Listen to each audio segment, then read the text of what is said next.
তুমি তোমার ওই কেশর কুঞ্জটাকে সুন্দর করে সাজিয়ে রেখো, যথা সময়ে আমি তোমার সঙ্গে নিশি যাপন করব। তুমি চিন্তা করো না, তুমি শুধু সাজিয়ে রেখো। এই কথা যখন গোবিন্দ আমার বলতে বলতে চলে গেল, রাধারানী বুঝতেই পারলো না। তাই তো ললিতাকে ডেকে ডেকে জিজ্ঞাসা করছে, ললিতা, ও ললিতা, বল না রে, বল না, আমার বধূ কি বলে গেল আমাকে। হ্যাঁ রে, এই রাধে, তুই না অষ্টসখীর শিরোমণি?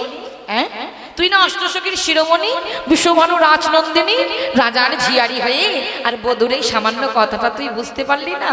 তোকে বধূ বলে গেল, সংকেত করে বলে গেল, ইশারা করে বলে গেল, কেশটাকে স্পর্শ করে বলল ওই কেশর কুঞ্জটাকে সুন্দর করে সাজিয়ে রাখতে। আর ওই কেশর কুঞ্জে বধূ তোর যথা সময়ে এসে তোর সঙ্গে নিশি যাপন করবেন। তাই গৌর হরি বল, হরি বল। ও মায়েরা, যখন আমরা কোনো জিনিস পাই না, না পাওয়া জিনিস হঠাৎ করে যদি কখনো পেয়ে যাই, কেমন হয় গো? কেমন হয়? মনের মধ্যে আনন্দটা যেন দ্বিগুণ হয়ে যায় না? স্বামীকে বলেছি, স্বামী দুর্গাপূজার সময় আমার এক ভরি হার চাই। হ্যাঁ স্বামী, তোমার আমার দুর্গাপূজার সময় এক ভরি হার চাই। কিন্তু স্বামী করেছে কি, ওই দুর্গাপূজার আগেই এক ভরি হার তৈরি করে এনে দিয়েছে। কেমন লাগবে গো? ভালো লাগবে না? তাই আজকের কি হয়েছে মা, ওই রাধারানী ওই কথা শুনে নিজের আনন্দ আর ধরে রাখতে পারলো না।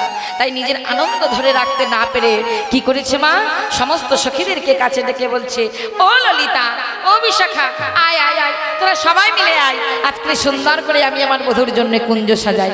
ও মায়েরা, আজকে আমরাও কুঞ্জ সাজাবো কি? ওই কারা কারা কুঞ্জ সাজাবে একটু ওই বাহুটা তুলে দেখান তো দেখি। সাজাবে তো? বেশ, কি বলে সাজাবো? ও গো মনে চাই প্রাণে চাই, মনে চাই প্রাণে চাই, দিল হে চাই যারে। সবাই মিলে বলবো। কি বলবো? কুঞ্জ সাজাও গো আজ আমার প্রাণনাথ আসিতে পারে। সবাই মিলে বাহু তুলে করতালি। আজ আমার প্রাণনাথ আসিতে পারে।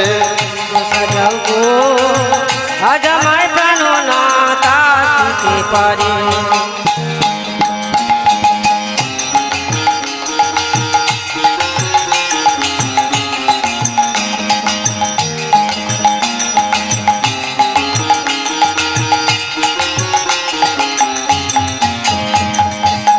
মনে চাই প্রাণে চাই, মনে চাই প্রাণে চাই, দিল হে চাই যারে। তোমরা সাজাও গো আজ আমার প্রাণনাথ আসিতে পারে। সবাই মিলে সাজাও গো আজ আমার প্রাণনাথ আসিতে পারে। সাজাও গো আজ আমার প্রাণনাথ আসিতে পারে।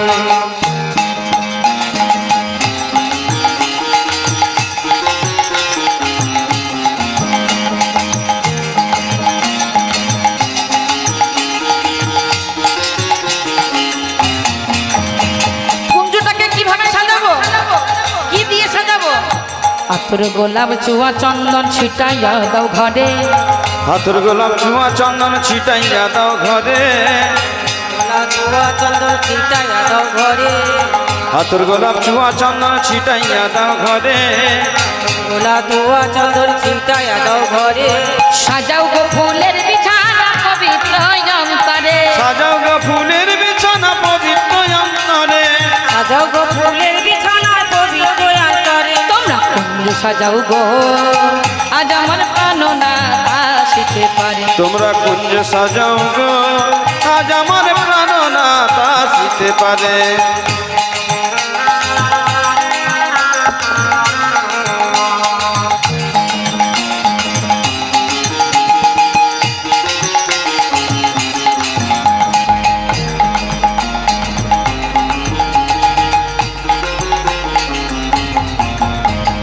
বসন্ত সময়ে কোকিল ডাকে কুহু সুরে। বসন্ত সময়ে কোকিল ডাকে কুহু সুরে। সময়ে কোকিল ডাকে কুহু সুরে।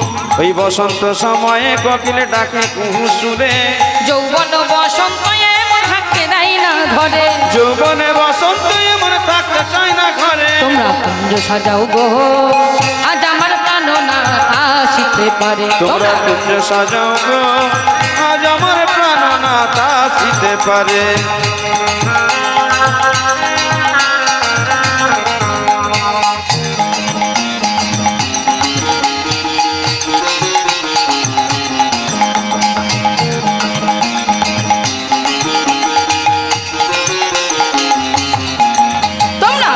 সাজাও গো আজ আমার প্রাণনাথ আসিতে পারে তোমরা কুঞ্জ সাজাও গো তাই গৌর হরি হরি হরি হরি বল কুঞ্জ সাজাও গো আজ আমার প্রাণনাথ আসিতে পারে কুঞ্জ সাজাও গো আজ আমার প্রাণনাথ আসিতে পারে তাই আজকের সখারা সখীরা আজকের রাধারানীর সঙ্গে কি করছেন সুন্দর করে আজকের রাধারানীকে নিয়ে ওই কেশরকুঞ্জটা সাজাতে চললো আর রাধারানীও আমার ললিতা বিশাখা চম্পকলতা ইন্দুরেখা সবাইকে নিয়ে সুন্দর করে কেশরকুঞ্জ সাজাচ্ছেন কেমন ভাবে গো আজ রাধিকার রূপসী মনের হরসে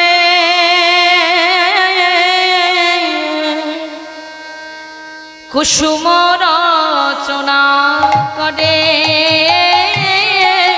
কুসুম রচনা করে ওই রাধিকার রূপসী লইয়া তুলসী কুসুম রচনা করে কুসুম রচনা করে ওই না রাধিকার রূপসী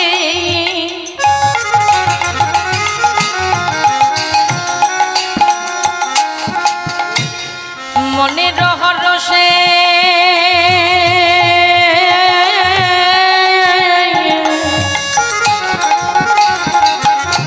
কুসুম রচনা করে কুসুম রচনা করে ওই রাধিকার রূপসী মনের হরসী কুসুম রচনা করে কুসুম রচনা করে মল্লিকা মালতী আরে জাতি জুথি ওই মল্লিকা মালতী আর জাতি জুতি মল্লিকা মালতী আরে জাতি জুথি মল্লিকা মালতী আর জাতি জুতি সাজাইলো থরে থরে সাজাইলো থরে থরে ওই মল্লিকা মালতী আর জাতি জুতি মল্লিকা মালতী আর জাতি জুতি সাজাইল থরে থরে সাজাইল থরে থরে আজকে রাধারানী সুন্দর করে ফুল দিয়ে এই ফুলের কুঞ্জটাকে সাজাচ্ছে কেশর কুঞ্জটাকে সাজাচ্ছে বন থেকে ফুল তুলে এনে ফুল দিয়ে আজকে কেশর কুঞ্জটাকে সাজাচ্ছে শুধু কি তাই গো মা রাধিকা আমার মনে মনে ভাবছেন প্রাণবধূ আমার যখন আসবেন আজকে প্রাণবধূ যখন শয়ন করবেন সেই শয়ন করার জন্য একটা বালিশ দরকার তাই কি করেছেন রাধারানী আমার একটা ফুল দিয়ে বালিশ তৈরি করছে কেমন ভাবে ফুলের চেয়ারে ফুলের কেয়ারে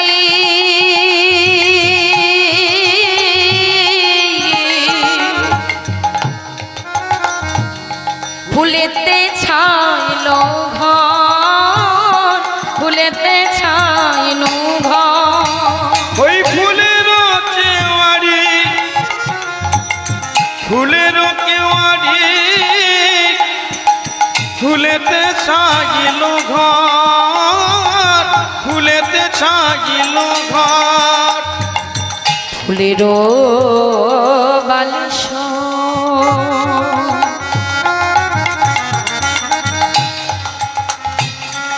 আলে সকার প্রতি ফুলে ফুলে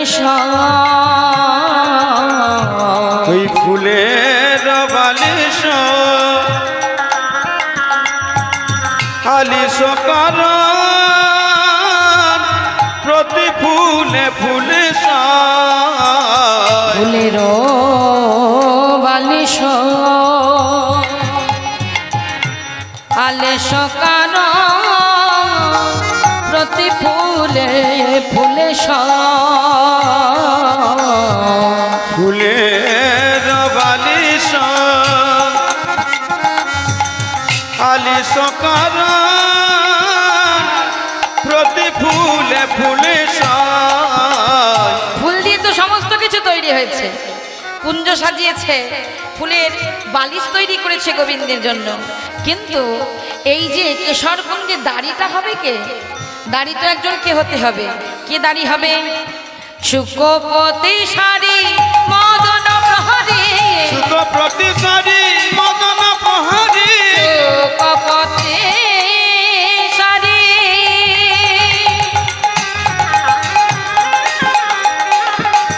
মদন প্রহরী, সুখপ্রতি সারি মদন প্রহরী ভ্রমণ গুঞ্জে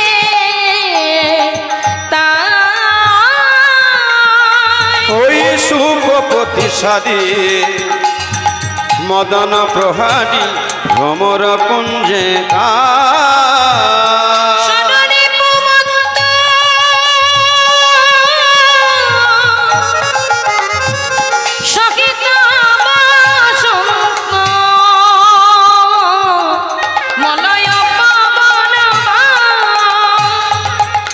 ওই সারারি পুমাত্র সহিত বসন্ত মলয় পবন আজ এই শোভা দর্শন করে পদকর্তা সুন্দর করে পদ রচনা করছেন। কি বলছেন? বলে যাই রে লীলা বনিহারি যাই রে লীলা বলিহারি যায় যাই রে লীলা বনিহারি বলে যাই রে লীলার বলিহারি যায় যাই রে লীলার বলিহারি যায় যাই রে লীলার বলিহারি যায় আনন্দ ধরে না রে, যাই রে লীলার বলিহারি যায় আনন্দ ধরে না রে।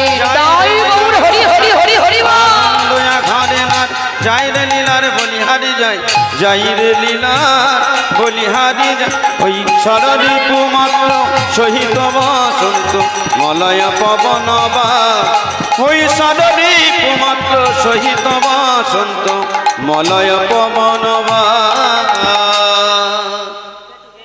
কর্তৃপক্ষ যে সমস্ত ভক্তমণ্ডলী ও ভক্তিমতী মায়েরা আপনারা ব্রতী হয়ে রয়েছেন, আমাদের ঠাকুর ঘরে এসে গণ্ডি দিতে চান, তারা এখনই চলে আসুন আমাদের ঠাকুর ঘরে। আমাদের গণ্ডি শুরু হয়ে যাবে। জয় রাধেশ্যাম। মায়েরা আজকে সুন্দর করে রাধারানী তো কেশরকুঞ্জ গোবিন্দের জন্য সাজিয়েছে, কিন্তু গোবিন্দ কোথায় গো মা? গোবিন্দ যে এতবার করে বলে গেল ইশারা করে সংকেত করে কেশরকুঞ্জটাকে সুন্দর করে সাজাতে, কিন্তু সে কোথায়? আজকে প্রাণ গোবিন্দ আমার রাধারানীর কাছে যখন আসবেন বলে ঠিক করেছেন, সুন্দর করে সাজুগুজু করে রাধারানীর কাছে আসছেন। ওমা কার সম্মুখ দিয়ে আসছেন? কার কুঞ্জের সম্মুখ দিয়ে? চন্দ্রাবলীর কুঞ্জের সম্মুখ দিয়ে। আর সেই চন্দ্রাবলী কুঞ্জের সামনে দিয়ে যখন গোবিন্দ আসছেন, কেমন ভাবে? চোরের মতো। কেন চোরের মতো আসছে? কারণ চন্দ্রাবলী যদি একবার জানতে পারে তাহলে চন্দ্রাবলী কিছুতেই গোবিন্দকে ছাড়বে না। কারণ চন্দ্রাবলী বলে রেখেছে পদ্মাবতীকে, এই পদ্মাবতীটাকে, এই পদ্মাবতী হলো চন্দ্রাবলীর মর্ম সখী। সেই চন্দ্রাবলী পদ্মাবতীকে বলে রেখেছে, দেখ পদ্মা, গোবিন্দ প্রত্যেক দিন আমার কুঞ্জের সম্মুখ দিয়ে চলে যায়, কিন্তু কোনোদিনই আমি তাকে ধরতে পারি না। আমার মনে বড় বাসনা, আমি তাকে সেবা করব, তার চরণ সেবা করব। তাই তুই তাকে যখনই দেখতে পাবি আমার কুঞ্জে ধরে আনবি। তাই জন্য গোবিন্দই আমার কি করেছে মা, গোবিন্দই চন্দ্রাবলীর কুঞ্জের সামনে দিয়ে যাচ্ছে, কিন্তু কিভাবে যাচ্ছে? চোরের মতো, চোরের মতো চুপি চুপি যাচ্ছে। আর চোরের মতো চুপি চুপি যখন যাচ্ছে, গোবিন্দ দেখছে কি তিনি যখন হাঁটছেন ওই গোবিন্দের পায়ে কি থাকে? নপুর থাকে। আর মা হাঁটাহাঁটি করলে কি হবে? নপুর শব্দ হবে তো। তাই নপুর যখন বেজে উঠেছে, গোবিন্দ মনে মনে চিন্তা করছে নপুরকে বাঁচতে দিলে হবে না, তাই পায়ের নপুরটা খুলে হাতের মধ্যে করে বক্ষ মাঝে চেপে ধরেছে। যখনই বক্ষ মাঝে চেপে ধরে ধরে হাঁটছে, কিন্তু মা হয়েছে কি, যেখানে বাঘের ভয় সেখানেই সন্ধেটাই হয়, যেখানে বাঘের ভয় সেখানেই সন্ধে হয়। আজকের ওই নপুর হঠাৎ করে চন্দ্রাবলীর কুঞ্জের সম্মুখে আজকের বক্ষ মাঝখান থেকে পড়ে গেছে ঝনাত করে। যখনই পড়ে গেছে, নপুর আমার কিনি কিনি শব্দে বেজে উঠেছে। আর এদিকে পদ্মাবতী সেই নপুরের শব্দ শুনতে পেয়ে গোবিন্দকে দেখে গোবিন্দর হাতটাকে ভালো করে চেপে ধরে টানতে টানতে নিয়ে এলো কোথায়? চন্দ্রাবলীর কুঞ্জারে। চন্দ্রা, আরে এই দেখ কাকে ধরে এনেছি, কাকে ধরে এনেছি। চন্দ্রাবলী দেখছে গোবিন্দকে ধরে এনেছে। গোবিন্দকে কাছে পেয়ে আর কি থাকা যায়, তাই গোবিন্দের চরণ সেবা করছে, গোবিন্দকে কতই যেন সেবা করছে। আর এদিকে গোবিন্দ করজোড়ো করে বলছে আমায় ছেড়ে দাও, আজকে আমাকে ছেড়ে দাও, আজকে তোমরা আমাকে ধরে রেখো না, কারণ আমি আজকে রাধারানীকে কথা দিয়েছি, কুঞ্জ সাজাতে বলে এসেছি, তুমি যদি আমাকে ধরে রাখো তবে রাধারানী যে বড় অভিমান করবে। দাও বলছি, দাও, আমাকে ছেড়ে দাও। কিন্তু মা, চন্দ্রাবলী যে ছাড়ার পাত্রী নয়। ধরেছি, ছাড়বো বলে ধরেছি, তোমাকে যখন একবার ধরেছি আজকে আর তোমাকে কিছুতেই ছাড়বো না। এই বলে চন্দ্রাবলী কি করেছে? গোবিন্দকে প্রাণ মন দিয়ে সেবা করছে, তার চরণ সেবা করছে। এই সেবা করতে করতে, গোবিন্দ সেবা উপভোগ করতে করতে আজকে কখন যেন চন্দ্রাবলীর কুঞ্জে ঘুমিয়ে পড়েছে। কিন্তু মাগো, একজন যে অধীর আগ্রহে বসে আছে, গোবিন্দ যে তাকে ইশারা করে সংকেত করে বলে গেছে সুন্দর করে কেশর কুঞ্জটাকে সাজিয়ে রাখতে, যথা সময়ে তার কুঞ্জে গমন করবে গোবিন্দ, এই আশায় সাজিয়ে বসে আছে, অপেক্ষা করছে কখন বধূ আসবে, আমার সঙ্গে নিশি যাপন করবে। মাগো, রাধারানী আমার ললিতা বিশাখাকে ডেকে ডেকে বলছে, ললিতা, বিশাখা, দেখ বিশাখা, দেখ আমি আমার বধূর জন্য কত সুন্দর করে এই কুঞ্জটাকে সাজিয়েছি, দেখ, দেখ না, দেখ কত সুন্দর করে বধূর জন্য আমি কুঞ্জটা সাজিয়েছি। কেন জানিস? আমার বধূ যে আমাকে আজকে কথা দিয়েছে সে আমার কাছে আসবে। কিন্তু ললিতা, ও ললিতা, বল না ললিতা, কেন সে আমার কাছে আসছে না? বল না ললিতা, এখনো পর্যন্ত সে কেন আমার কাছে আসছে না? দেখ না কত সুন্দর করে আমি আজকে সাজিয়েছি কুঞ্জটা, দেখ, দেখ সখী, দেখ।